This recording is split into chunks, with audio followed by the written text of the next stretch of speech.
Well, Dan, thanks for coming on the show. Yeah, thanks for asking me. Good to see you around town, and Yeah, I really appreciate you coming on.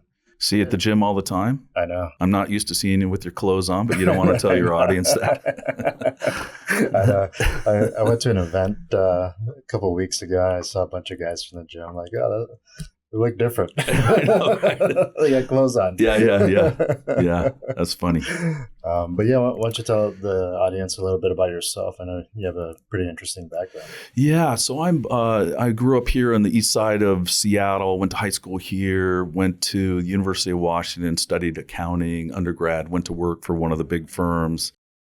Quickly discovered which firm? E&Y. E&Y. Yeah. So quickly discovered that the accounting business is filled with accountants, and I decided I didn't want to sort of hang out. Was they partying too much, or?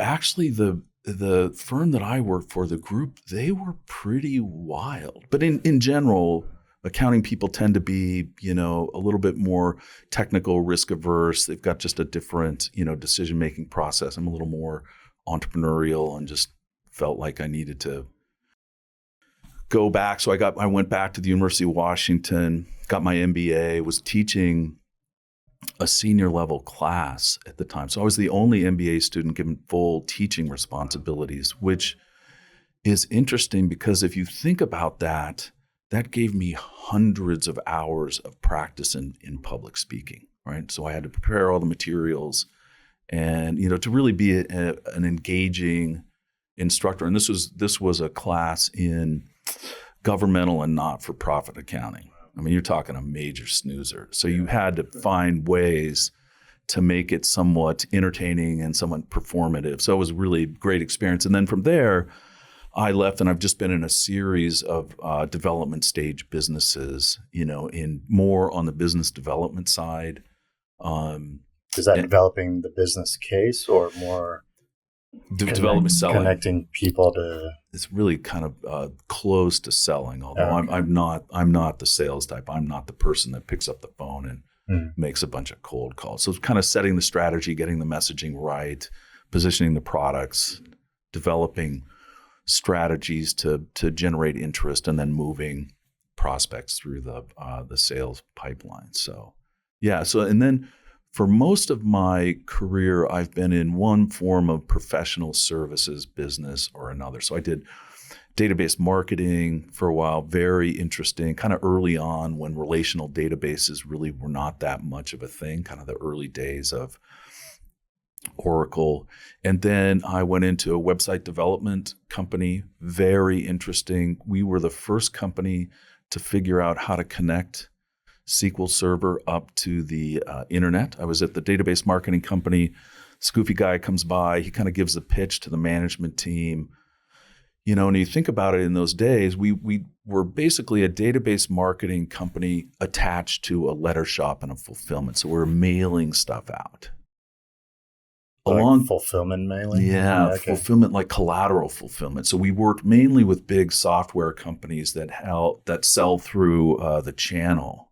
So they've got thousands of partners that take their software package and do implementation. So, in Oracle, there was a big medical group. So we would handle the 15 pieces of collateral in the medical group, and across the board, there'd be hundreds of pieces for Oracle. So along comes the internet, and suddenly, I realized that our cost per in a letter shop sort of environment is so much higher than the cost per over the internet that I ended up following up with this guy who did the presentation and said, his name was Dan also. It's like, so that's a very interesting technical capability, but that's not a very good pitch.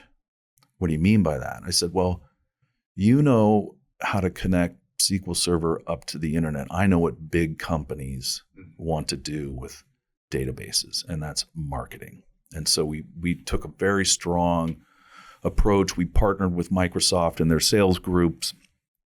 And so we ended up building the first version of Marriott.com, Safeway.com,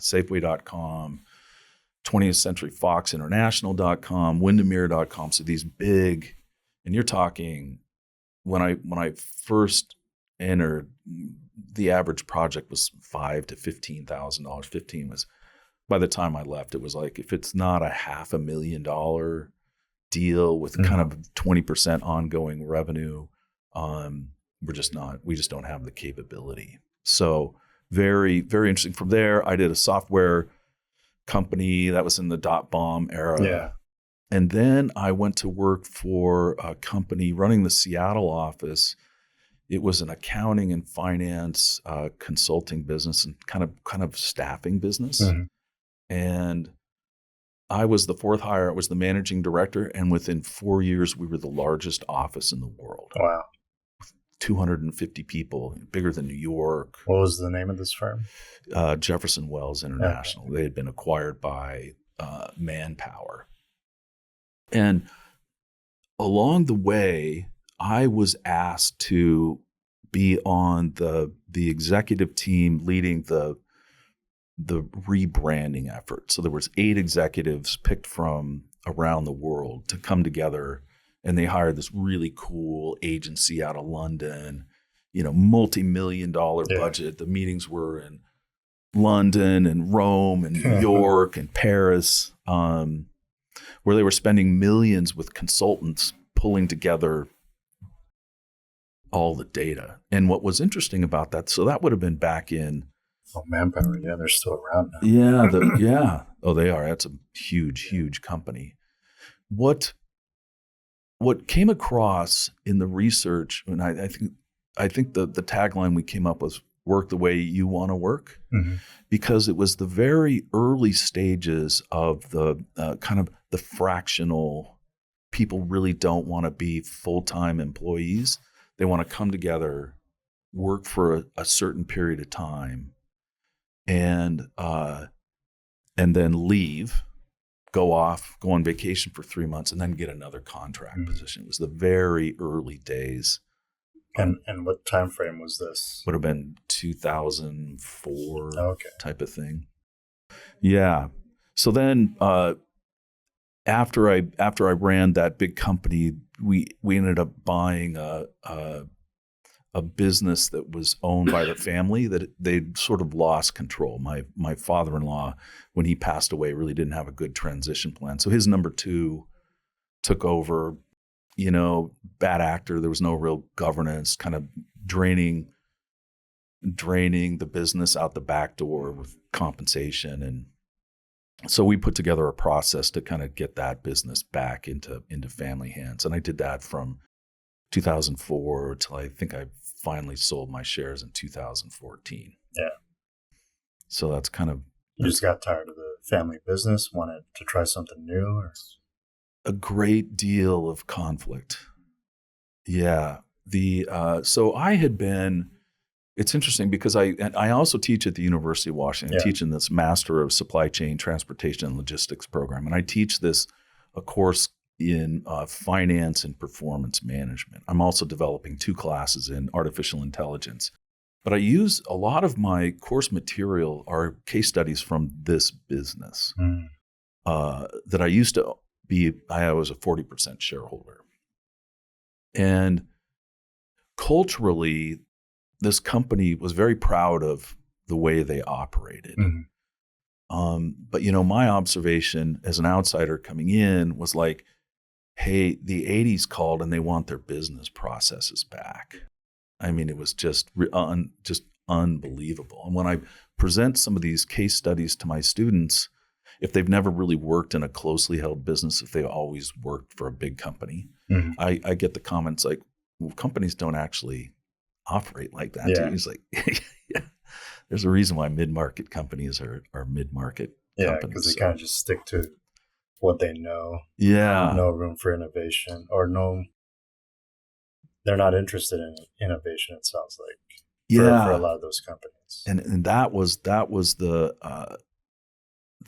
the breaking point. The other 40% shareholder, the management team seemed to be, had a unique capability to lose a 0.5 point in gross margin year after year after year, which when you think about, and I think the year that I left, we were $70 million. So When that translates to the bottom line, you're talking about millions of dollars in lost value. And I finally went to the other 40% shareholder and said, hey, I think we've got to think about making a management change. These are the things we want to work on. And the person literally looked at me and said, you're talking about innovation. Yeah. He goes, I'm not at all comfortable with innovation. Wow.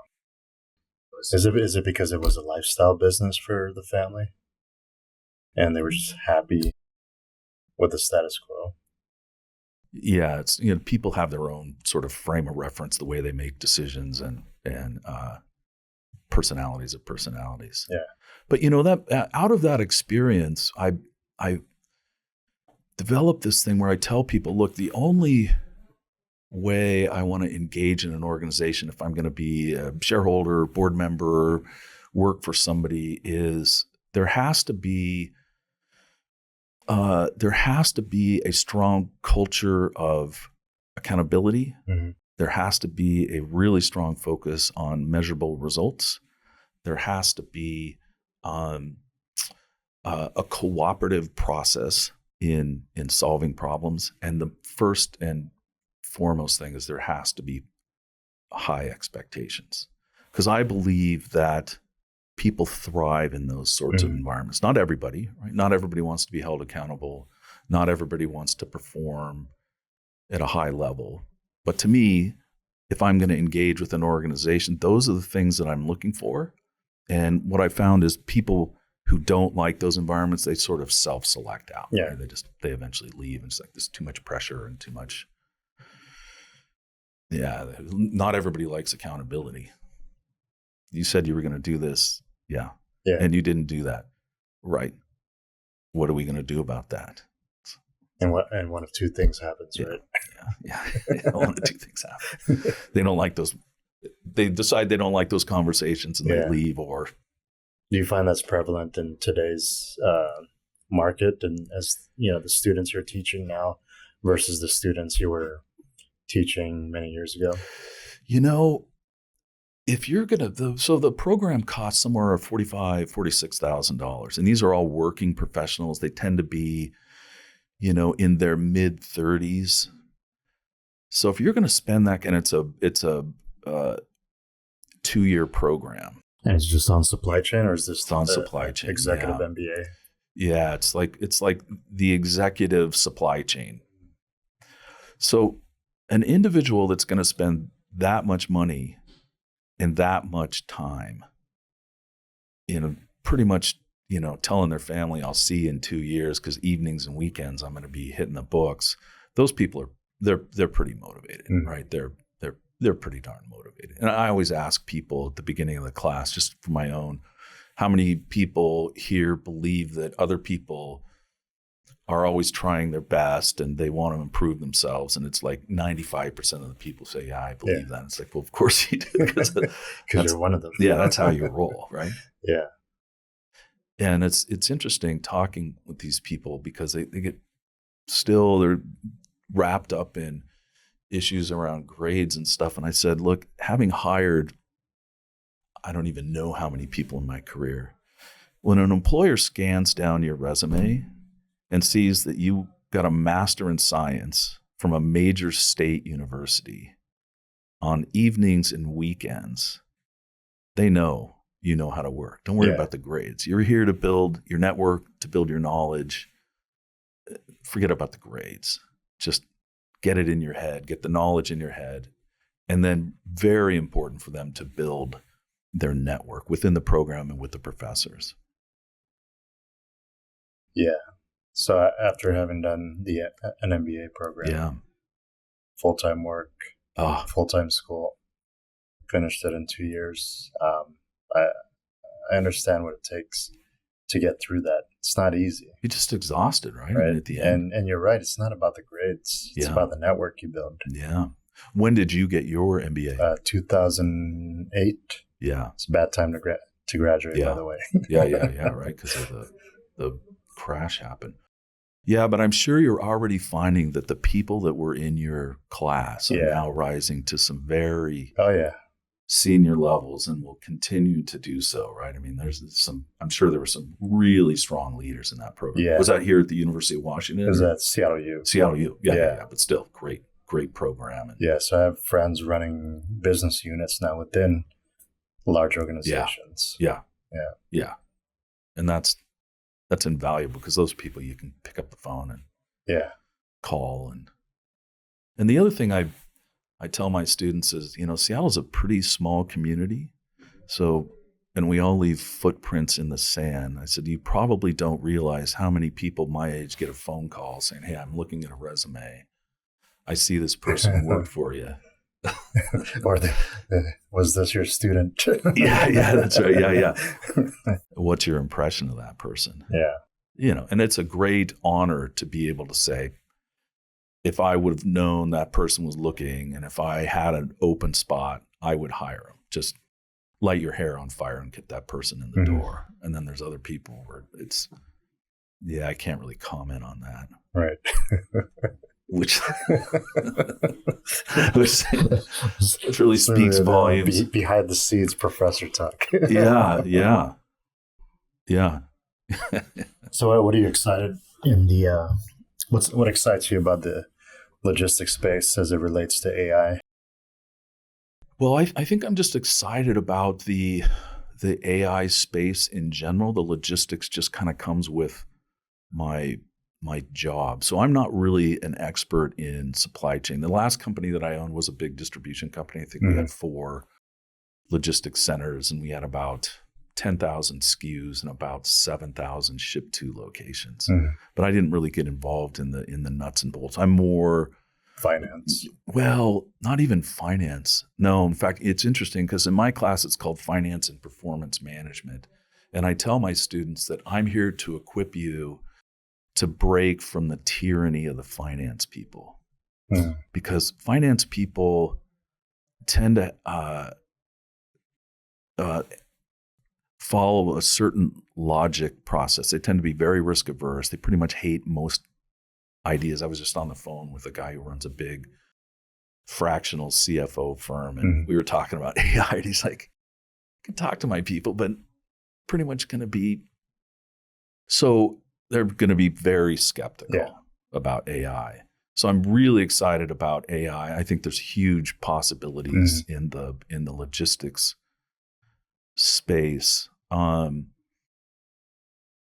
But yeah, the thing about logistics that I think I'm not sure a lot of people have thought about is I think the U.S. is going to go through a massive nearshoring effort, right? Supply chains right now are scattered throughout the world, largely in Southeast Asia.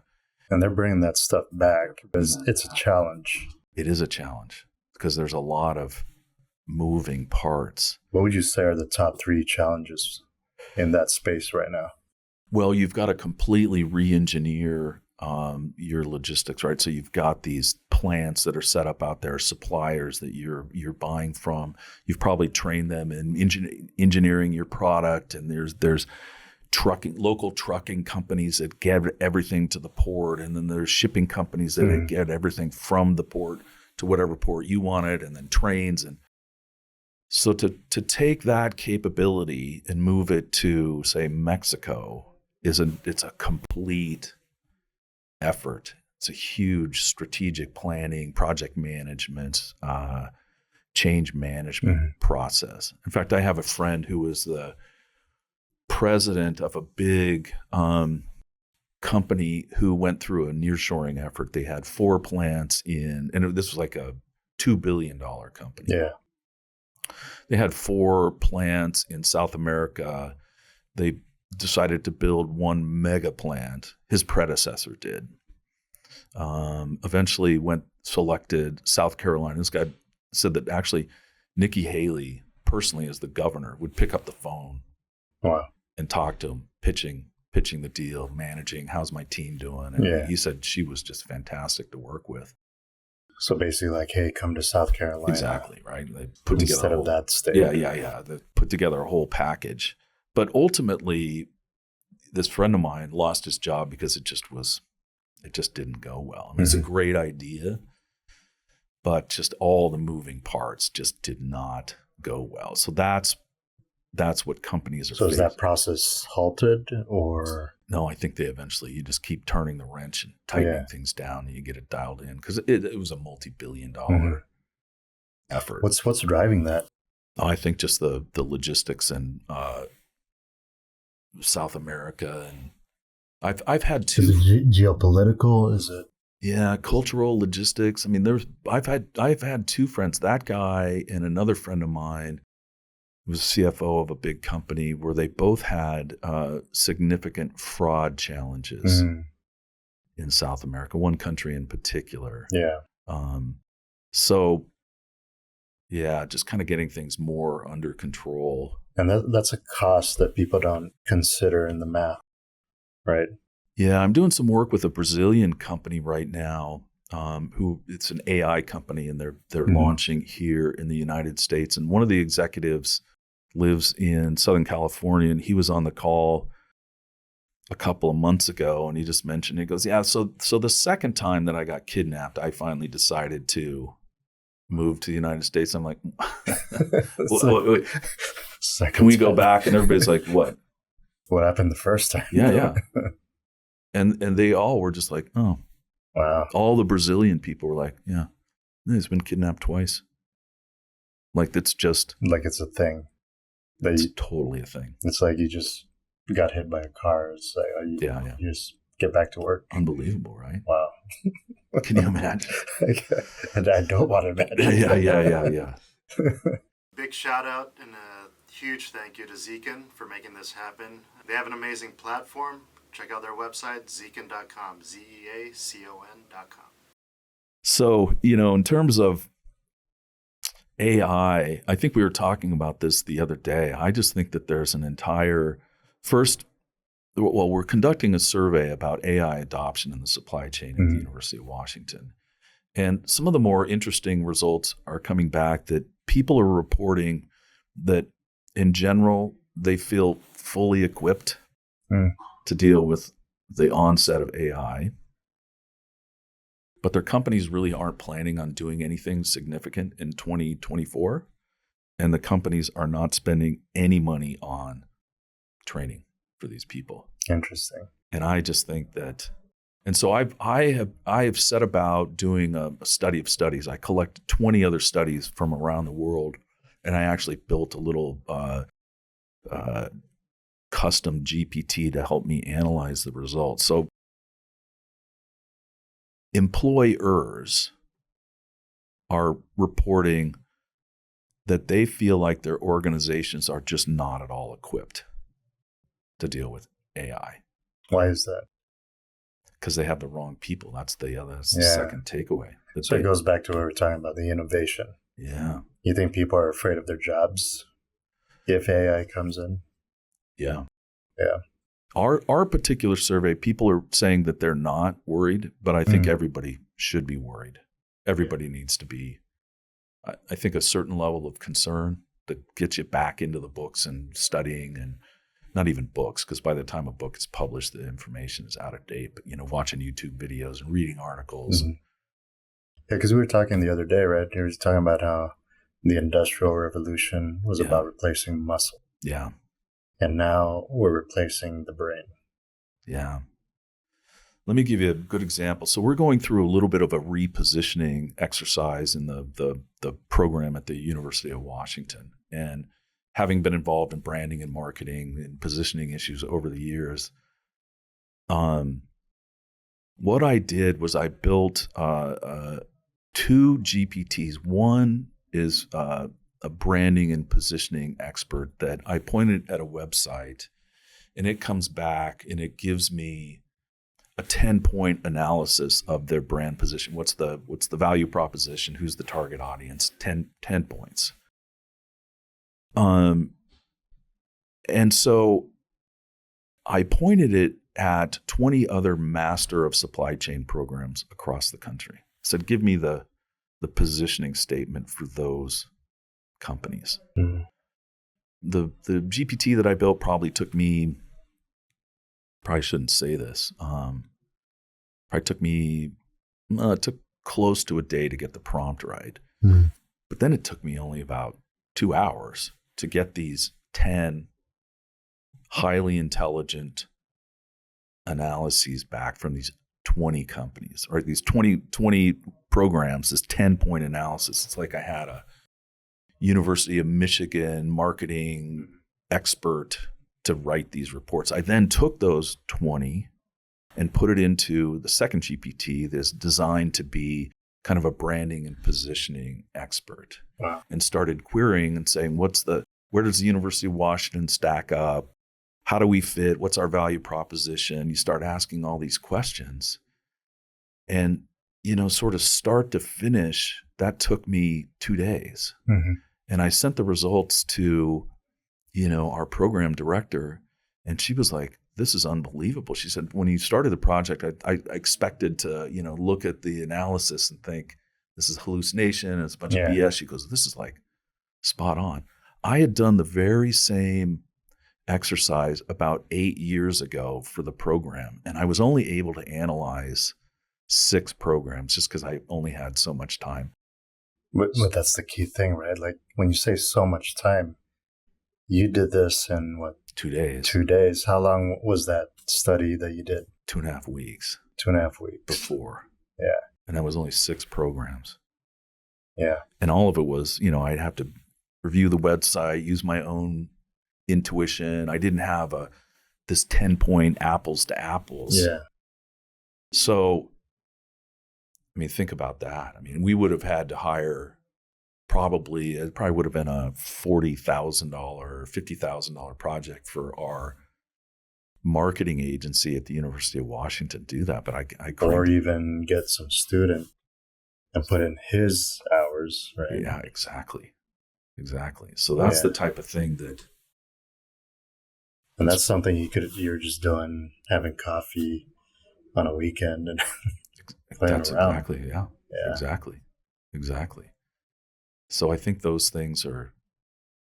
So the idea is that you've got these LLMs out there that are these multi-billion-dollar thinking and reasoning analysts.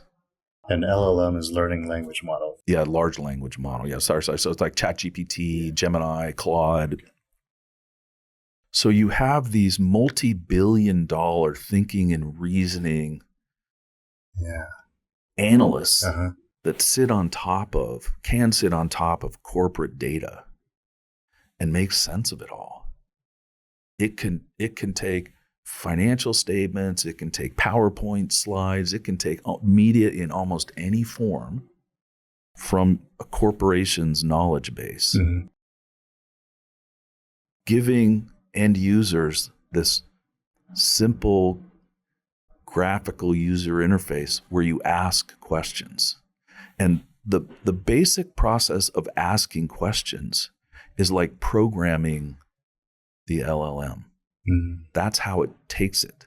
It takes it, if you write the prompt, the question in the right way, it's like you're programming this LLM to do an analysis that otherwise somebody would come into the finance department and say, I need a report on, this part number and how much it cost us. And then they would go, okay, well, we've got a whole stack of requests of other reports and we've got to talk to IT and get a SQL query written, and everybody sits around for 2 or 3 weeks waiting for the analysis to come back. Now,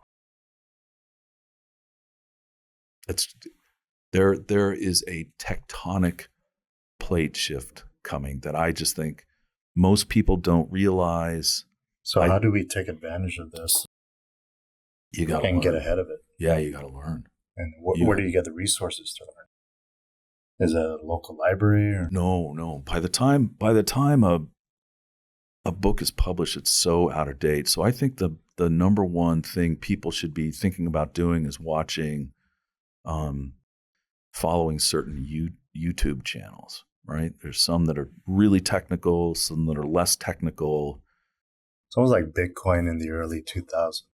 Yeah, I never you'd hear people talking about this new coin, hard drive. Yeah. And I ran into a guy at the club, and a young kid, and he goes, I just decided to enter these chat rooms, and people are exchanging information.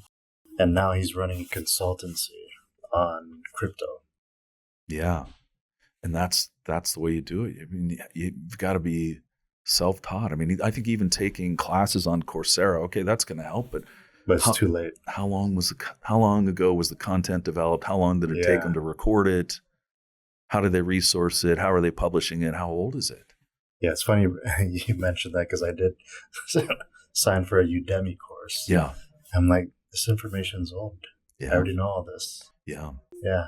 Yeah. It's like, so where do you get the latest? You kind of have to plug yourself into these little private groups. Yeah.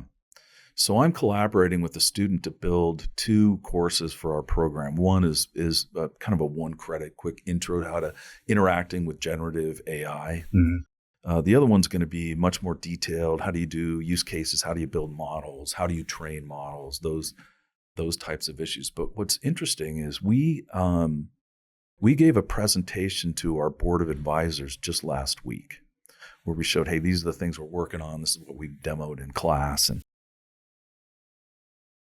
9 out of the 12 were just, you could see them in the screen, just leaning in going, how did they do that? And one was a senior Microsoft person. She's now retired, but she literally asked the question, how do you know how to do that?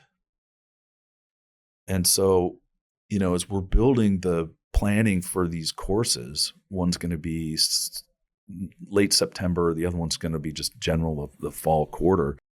I'm in daily touch with this student that I'm collaborating with. They're going to promote him to faculty, and just saying, what are you looking at? What are you studying? Okay, I've been looking at agents, and I don't think we're quite there yet. And because we're super concerned that by the time we get students in front of us, that we're giving them the latest and the most interesting information. Yeah. You almost have to do a class on just, here's the idea we want.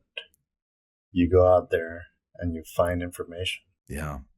And there's no book or video instruction per se. It's just, almost use your spidey sense to see where things are at. I totally agree. In my finance and performance management class, I require half of the grade is made up of a project where they have to take a broken process within their work and set about developing the metrics, coming up with the problem statement, developing potential solutions, doing the projections, the NPV, the business case, the project management plan, the risk mitigation plan, and then they have to deliver the final project in a 6-minute video. The setup is your boss works remotely. They're coming into town for a meeting. They walk into your office. Hopefully, they see your office is just filled with charts and graphs, and they say, what is going on here? What are you working on? You got 6 minutes to get the point across. And I bring that up because I think we're probably going to do that, the same thing, just like you're suggesting, in the second AI class. Hey, you go find a use case. Yep. Go build one of these things and be ready to talk about it. Be ready to present it.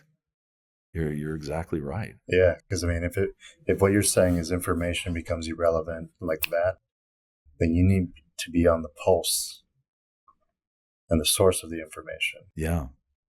Yeah, and even within the professor group and the program that I'm in, the actual use of, Chat GPT or any of the LLMs, is some of them really don't support that.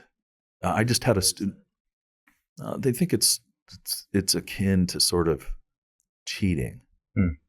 And I just had a student sort of apologetically send me an email. It's like, well, I'm going to use, he has to do the write-up on the project that he's doing. It's like a consulting project where there's the initial pitch, it's a 2-pager, and then a few weeks later, you go into more detail, you do the detailed write-up, and then you do the final presentation. Hey, look, I'm going to use ChatGPT to help me write some of this stuff. Is that okay? And I just said, well, think about it this way.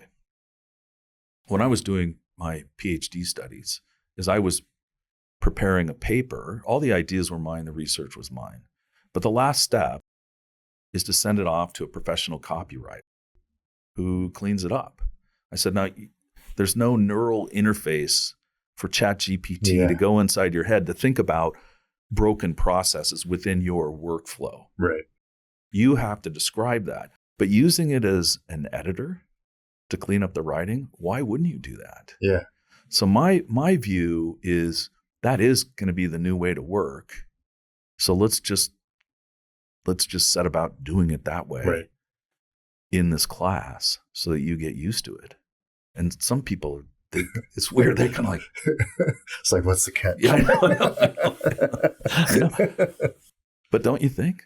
I think so. I mean, everybody's using it in the business world now to write emails. You have to. Something as simple as an email. Yeah. You know? You have to. Yeah. Why wouldn't you? It saves time. Yeah. And I think also is everybody has their secret sauce. Yeah. How they frame a problem. Yeah. But then for you to communicate that, you can't communicate the point across, it's going to be frustrating. I was just thinking about this the other day. You know, babies understand things a lot faster than we give them credit for. Yeah. The only problem is they don't know how to communicate it. Yeah. They haven't developed the language.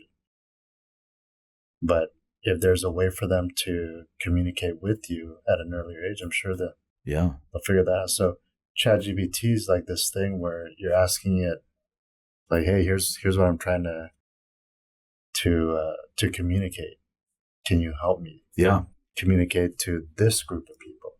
Write this in a way where, you know, this culture will understand. Yeah. So interesting. I read a study one time that said by the time you're 6 years old, you have a vocabulary that is of a certain size that you won't be able to use until you're 18 years old. That's how much 6-year-olds know. They pretty much understand, but they're not going to be able to verbalize it for another 12 years. So can I geek out on just one thing about presentation, communicating information? So the standard way people are doing it now is, you know, they pull together a PowerPoint presentation and they stand there and they talk. Boy, I just hate that. You don't do that in your class, I take it. No, my classes, I don't lecture. I ask questions. I take volunteers, and it's just absolutely delicious when I get this long pause, and I'm just more than happy to just let the silence sit there until the person goes, I don't know. It's like, okay, can somebody, you know, I think it makes it a little more entertaining. But what I've done is I've repackaged my recorded presentation, because the format of the program is there's a recorded presentation every week, and then there's a 2-hour live session every week. So I've gone back in and I've repackaged my recorded videos using whiteboard presentation software. So they're called explainer videos, where you've got this hand that's up on the whiteboard. And, you know, the research shows that those things should be about 6 minutes, no more than 8. And so to get this complex, whatever your complex idea down to 6 minutes, you really have to be smart about it. And what I've started to do is encourage my students, like if you're presenting an idea to your boss, if it's a big enough idea, your boss has probably got to talk to their boss, and there's probably a whole other layer that you have to get approval. Right. So by giving a presentation, and let's call it a slide deck, to your boss, you're relying on your boss's ability to sell. And they may be bad at that, selling your idea. So why not, in addition to making the PowerPoint, why not take the time and do a 6-minute explainer video that the boss just sends the link and says, hey, we're talking in a meeting, and, you know, if you have time to watch this. Yeah. And I decided to eat my own dog food. I've been doing this consulting with this Brazilian firm, and I started talking to the executives, and everybody was like agreeing with this idea that I had, but I was talking to them separately. And I thought, everybody's agreeing, but I'm getting no consensus and nobody's moving in any direction. Yeah. Oh, that's great. Yeah, exactly. Thank you. So I decided, okay, I'm going to eat my own dog food. I'm going to write my own explainer video, because I was encouraging them to launch a specific type of practice. So I do this explainer video, send out the link. Hey, if you have, I think it was 7 minutes. Like, if you have 7 minutes, take a look at that. You know what the answer was? Right. Now, universally, they're like, A, this is a great idea, and B, we should be doing these types of videos. Wow.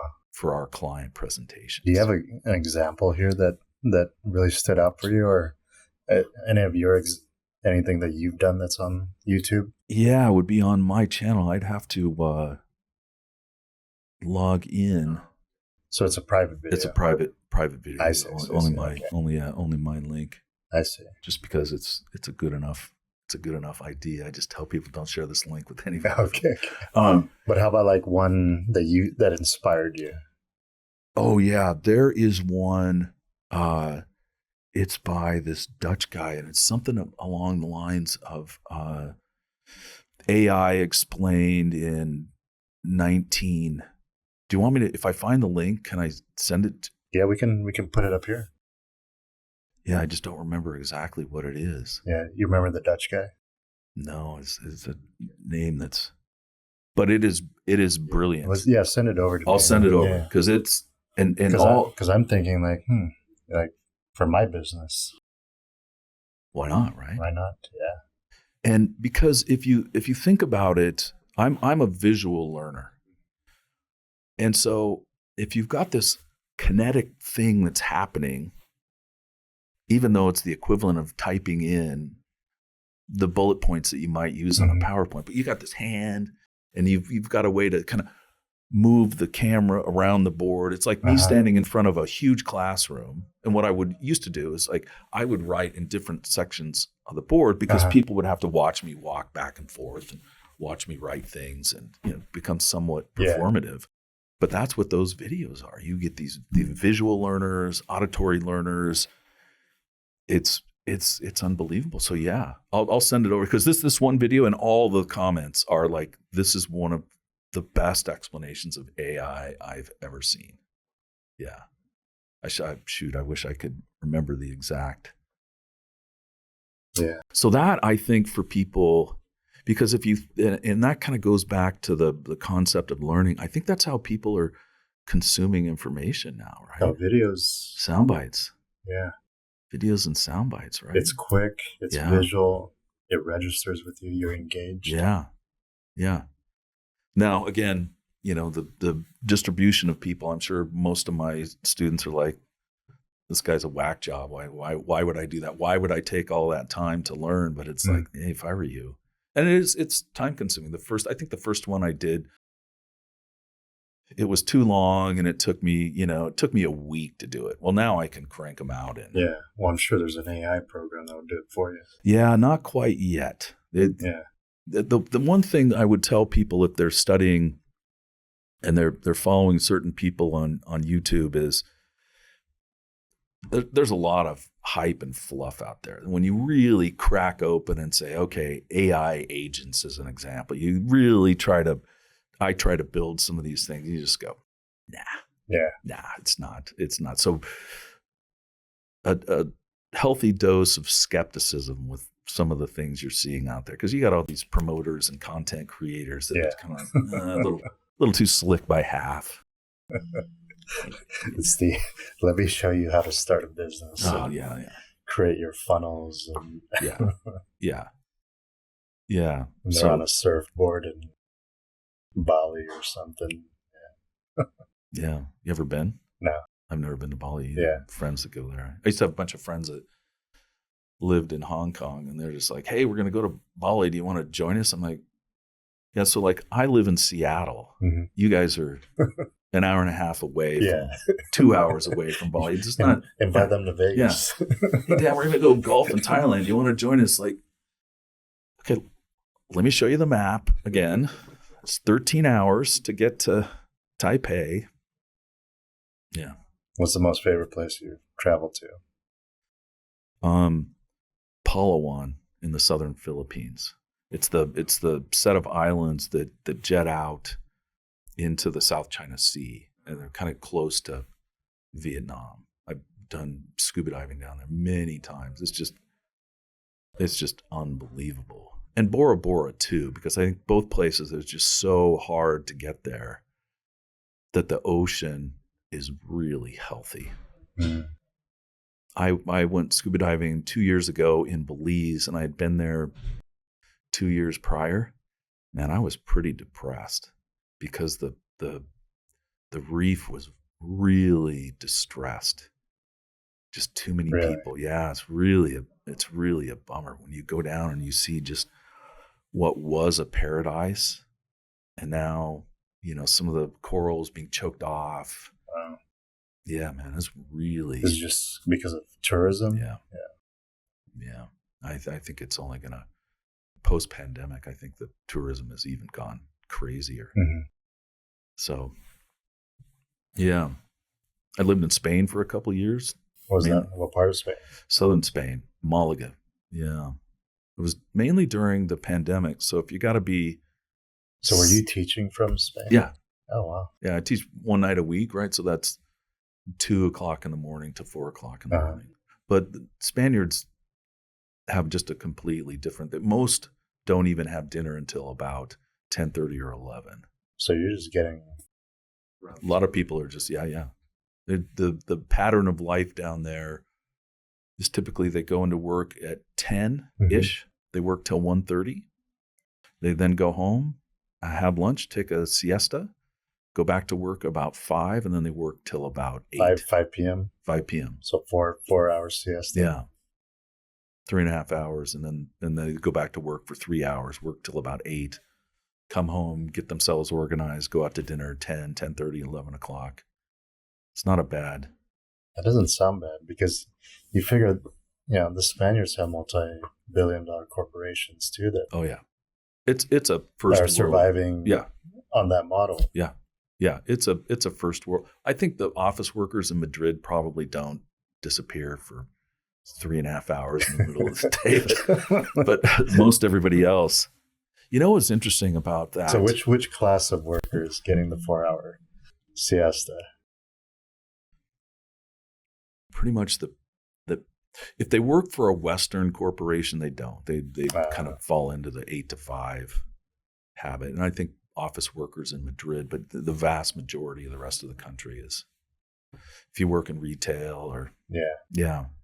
What's interesting about that culture is it's going to sound like a weird thing, but it's very common out there for people to double park, mm-hmm. block off traffic, run into the store, grab something for 5 minutes, and then come back out. And in Spain, nobody honks the horn. Nobody gets stressed out. They just are like, oh no, they're in the store. Yeah. So why would I get stressed? They'll be back. So they sit there in their cars. Can you imagine that? Yeah. In the States? Oh yeah, no, I'm honky. I'm the guy honky. Yeah, exactly. Or like an Uber driver drops somebody. I'm like, yeah, I know. What are you doing? Yeah, I know. Interesting culture, great people. Yeah. Yeah. So what advice are you giving your students now as they, graduation's upon us? I really try to emphasize, applying critical thinking to like everything that they're doing. Like, look at whatever you're doing, it could be better, right? My view over my career is about 30% of all tasks add no value. And if you can figure out what those tasks are, eliminate them, you can really accelerate your ability to achieve higher output. So the whole critical thinking is really important, and applying that now to AI and getting on top of it and just telling yourself, I have to study this. I can't just assume it's all going to go well. So that's really kind of the main advice I have for people. getting some sort of analytical skills, proving, your ability to analyze data. Mm-hmm. Although, again, I think some of these models, ChatGPT, Gemini, they're going to get so good that you may not even need to do this. Like a friend of mine, she actually was a college roommate, used to be the COO of Amazon Robotics. Mm-hmm. And then now is a co-founder of a robotics company out of California. And she's on our board, when we were talking about all this stuff, she goes, I use these tools all the time. She goes, I analyze vast data sets. Wow. And I just start off by asking that whatever LLM she uses, where should I even begin? What are the trends you're seeing in that? It's a very broad question, but she said it's unbelievable. Wow. So I think that's my advice to people right now, is just assume. I visualize those poor tourists on the beach in Phuket wearing their red swimsuits. Mm-hmm. The wave's gone out, and they're standing there going, that's odd. Mm-hmm. And then they get hit by the wave. I think if everybody took a certain level of concern right now and said, I don't want to be hit by the tsunami. I was actually down there. You were? Yeah. Literally after. You know what saved me? What? From being on that beach that morning? What? $100. I wanted to save $100 on my plane ticket. Really? So instead of flying at that time when I would have appeared on that beach, I just flew the next day. The big guy upstairs must have big plans for you, man. Yeah, I was like, whoa. And then I was in the plane. I just hear people rumbling. And I saw a newspaper, from the layout or the layover. Yeah. And I'm like, is that Phuket? It was in Korean language, but I saw a picture. Unbelievable. Yeah. Were you down there on vacation? Were you by yourself or your family? I was going to be on vacation. Wow. And landed at the airport, and army trucks were just pulling. We're lined up on the street. Man, wow. And apparently bodies were in that. Yeah. Man. So thank God. Yeah. For $100. $100. You must have a mission and a purpose on this planet for that to have happened. Yeah. My belief. Yeah. So do you have a blog or anything that you run? How can people find you? Just they can find me on LinkedIn. My profile is on the University of Washington page. I don't really engage too much in social media. I don't have a Twitter account or X. You skipped that part of it. I'm pretty terrible at self-promotion, which sounds kind of cynical. I just have never really been. Mm-hmm. Yeah, but I'd love to. If people are thinking about, use cases, obviously I'm very passionate about it and would love to talk to people and give them a hand. And I know I'd love to pick your brain on some stuff that I've been thinking about. Yeah. Have you kind of figured out a use case that you're approaching? I'm still playing with it. Yeah. By the way, you put me in touch with your client, your friend, mm-hmm.